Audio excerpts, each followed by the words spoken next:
तमाम बुद्धिजीवीगण तथा मैं संक्षिप्त में सभी का विवरण नहीं लेना चाहूँगा।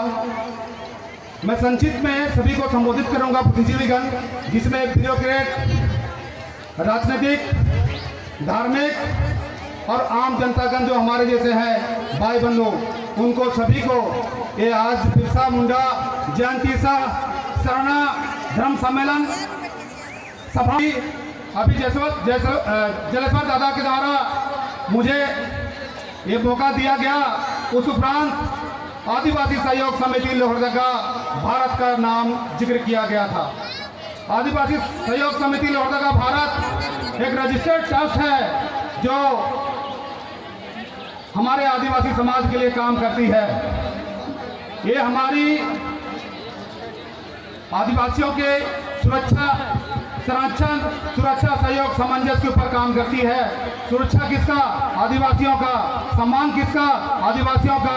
सामंजस्य किसका? आदिवासियों का।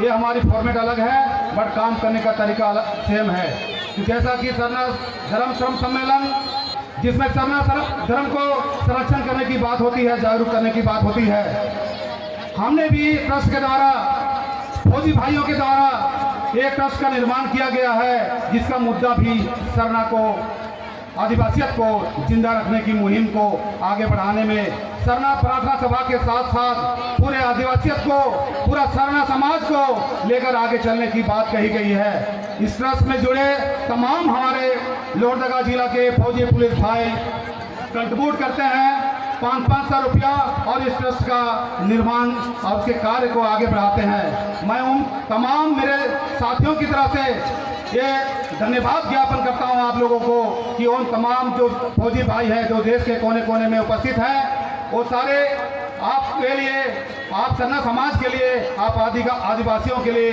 ये मुहिम को आगे बढ़ाने के लिए, धर्म को बचाने के लिए, सरना को बचाने के लिए ये आगे आए हैं और ट्रस्ट का निर्माण किए हैं। इसी कड़ी में हम आगे अगर इस सरना धर्म को बचाना है, अगर इस आदिवासियत को बचाना है, इसको जिंदा रखना है, तो सिर्फ और सिर्फ ज्ञान की ज्योति जगाने की जरूरत है। क्योंकि हम सदियों से देख रहे हैं, कोई आ रहा है, कोई समाज गुरु पनाह के सामने आ रहा है, लेकिन उसके पीछे सारा दमदार जो बुद्धिजीवी वर्ग है, जो शिक्षित वर्ग है, उसके सामने हम भगौने हो जाते हैं। इसलिए हमने ये सोचा, ये समझने की कोशिश किया कि हमारा समाज अगर पीछे है तो उसका मूल मंत्र क्या हो सकता है। उस मूल मंत्र को हमने जानने की कोशिश की और उसी मूल मंत्र के तहत हमने आगे बढ़ाने की कोशिश की।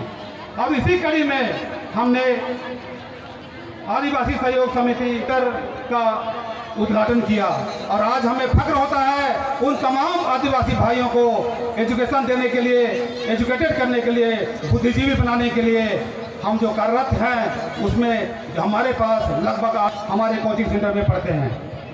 इसका श्रेय हम उन जवानों को देना चाहते हैं जो आदिवासी हैं और सर्व सम्मति से, उनका दिल से, खुले मन से सरना समाज को आगे बढ़ाने के लिए सामने आए हैं। एजुकेशन को चुना है, आपने धर्म को जगाने, धर्म के माध्यम से जगाने की कोशिश किया है। मैं एक बार स्मरण दिलाना चाहूँगा कि बिरसा मुंडा जी प्रार्थना सभा, ये दो बिंदुओं पर बात करूँगा और संक्षिप्त में बात करूँगा। बिरसा मुंडा की अगर जीवनियाँ पढ़े, आप छोटे से नन्हे बच्चों ने जो जिक्र किया, वो स्मरणीय था, वो अद्वितीय था, अतुल्य था। बिरसा मुंडा ने अगर यही अधिकार को नहीं पहचाना होता तो हम ये अधिकार को आज जो लागू किया उन्होंने, वो दिन देखना नहीं होता। वो जो अधिकार था, वो जो समय था, वो समय का मांग था। चाला माँ आपको पुकार के बोल रही है कि ये वक्त आया है, आप जागो आदिवासियों, जागो। आप हम सारे आदिवासी मानसिक रूप से आज बीमार होते हैं, मालूम पड़ते हैं। एक महापुरुष से जब मेरा जिक्र हो रहा था तो उन्होंने कहा कि आदिवासी में कोई कमी नहीं है, वो समर्थ है, सशक्त है, क्योंकि जब पैदा होता है तो गांव में पैदा होता है 2.5 किलो का, 3 किलो का जरूरत पैदा होता है। सरना माँ उसे कोई मेडिकल ट्रीटमेंट की जरूरत नहीं होती है, वो गाँव में खुशरन के द्वारा पैदा होता है। लेकिन जब वो बड़ा होता है, जब युवा होता है, तो उसको ब्यूरोक्रेट से सामना होता है। जब वो कचहरी में जाता है, जब वो किसी सरकारी कार्यालय में जाता है, तो अपने आंख से, आई कांटेक्ट से बात नहीं कर पाता है। इसका कारण क्या है? आपने कभी आपने आप अंतरात्मा से पूछिए क्यों ऐसा होता है? तो इसीलिए किसी महापुरुष ने जब मुझसे डिस्कस हो रही थी तो उन्होंने बोला आदिवासियत में कोई कमी नहीं है, आदिवासी में कोई कमी है, सिर्फ कमी है तो जो मैंने अभी जिक्र किया, हमारा जो समाज है वो सिर्फ और सिर्फ मानसिक रूप से बीमार है। उसका मैं एक छोटा सा एग्जाम्पल देना चाहूँगा। एक हाथी जो इस सृष्टि का सबसे ताकतवर जानवर होता है, लेकिन जब बचपन में उसको महावत क्या करता है, उसको रस्सी से बांध देता है उसका पैर को। किसमें बांधता है? किसी जड़ या कोई मामूली चीज़ों में। वो हाथी सोचता है कि मैं उसको तोड़ नहीं पाऊंगा और वो तोड़ने का कोशिश करता है, लेकिन भी वो तोड़ नहीं पाता है। लेकिन वही हाथी जब बड़ा होता है, जब युवा होता है, जब जवान होता है, तो उसके अंदर अथाह शक्ति पैदा होता है। लेकिन पता है वो हाथी फिर भी उसी रस्सी को तोड़ नहीं सकता है। क्यों? क्योंकि उसका मन में चीज भर दिया गया है कि तुम इस रस्सी को नहीं तोड़ सकता है। उसी तरह हमारा समाज भी, हमारा आदिवासी समाज भी इसी मानसिकता से ग्रसित है। जिस दिन इस मानसिकता की बेड़ियों को तोड़ के बाहर आएगा, कोई ऐसा शक्ति नहीं है जो आदिवासियों को रोक सकता है। मैं चैलेंज के साथ कहता हूं कि आप इस जंजीर से बाहर निकलिए, इस मानसिकता से बाहर निकलिए। आपको कोई ऐसी ताकत नहीं रोक सकता है। आप इसको आजमा के देख लीजिए, अपने जीवन में उतार के देख लिए, अपने आप को पहचानिए। आप में भी हाथियों का ताकत है, आप में हाथियों की सामर्थ्य है। सिर्फ आपको जानने की जरूरत है, आप कौन है, मैं क्या हूं। अपनी शक्ति को समझने की कोशिश कीजिए और इसी शक्ति को हम लोग समझाने के लिए, इस लोहरदगा वासियों को समझाने के लिए, हमारे आदिवासियों को समझाने के लिए ये ट्रस्ट का निर्माण किया है। और ट्रस्ट के माध्यम से हम उन गरीब बच्चों को, जो आदिवासियों बच्चों को हम लोग अपने इंस्टीट्यूट तक लाते हैं और उनको मिनिमम कॉस्ट में हम लोग उनको सेवा करने के काम कर रहे हैं। और इसी कड़ी में आज मैं गर्व के साथ ये बता सकता हूं कि हमारे अध्यक्ष श्री शिवजाल उरांव के द्वारा जो भी एक सिपाही हैं, उनके मन में कोरोना काल में जो मुद्दा आया था, उस मुद्दा को आगे बढ़ाने की कोशिश किया है, सिर्फ और सिर्फ इस आदिवासियत को बचाने के लिए।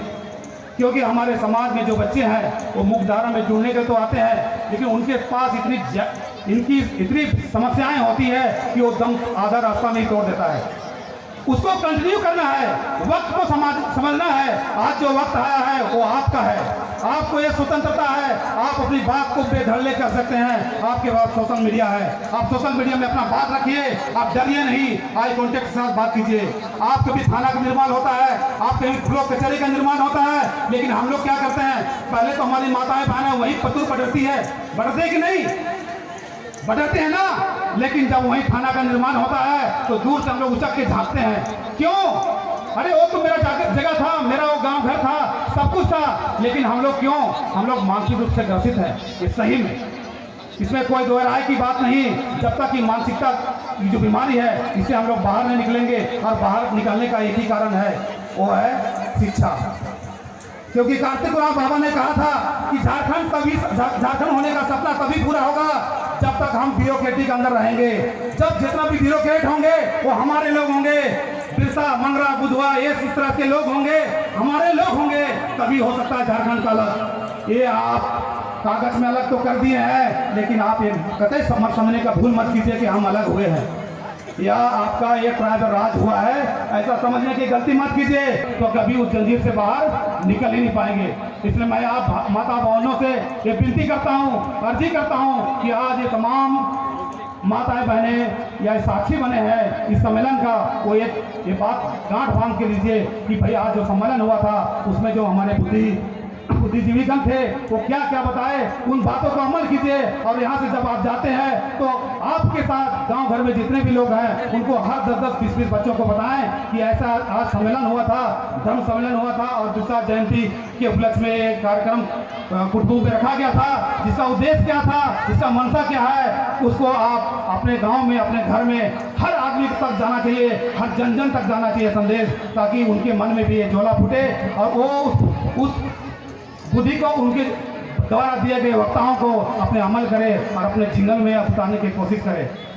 आज मैं आदिवासी सहयोग समिति लोहरदगा भारत के उन तमाम योद्धाओं को इस मंच से दोबारा आह्वान करना चाहता हूँ। जैसा कि जगदम्बा दादा ने मुझे गाइड किया था कि हमारे पास टाइम की कमी है और हमारे पास वित्त मंत्री से लेकर पूर्व विधायक और हमारे धर्मगुरु जैसे लोग हमारे इस मंच में हैं, और मैं शुक्रगुजार हूँ कि आदिवासी सहयोग समिति, जिसको कि फौजी पुलिस के ग्रुप से बना है। फौजी पुलिस को अक्सर लोग कहते हैं कि इनका दिमाग घुटनों में है, लेकिन आज शायद यह चरितार्थ गलत होते दिखाई दे रहा है। इसका श्रेय मैं हम जैसे जवानों को देता हूँ।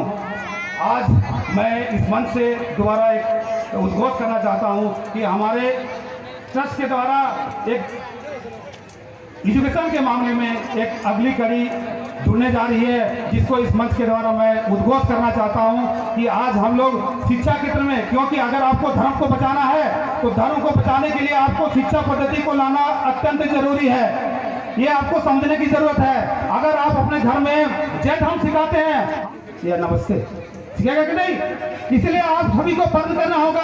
आप शिक्षा से जुड़िए, शिक्षा से नहीं जुड़ेंगे तो आप उसी तरह से रहेंगे जैसे पहले जमाना में होता था, राइट इज राइट, जिसके हाथ में लाठी उसी का पैर। तो इस चतरा से आप बाहर निकलिए। कई ऐसा लॉजिक है, कई ऐसा उदाहरण है, उस चीज से बाहर निकलिए और शिक्षा से जुड़िए। मैं इसी वक्ता के साथ अपने कथन के साथ अपने वक्त को विराम देना चाहता हूँ। उससे पहले मैं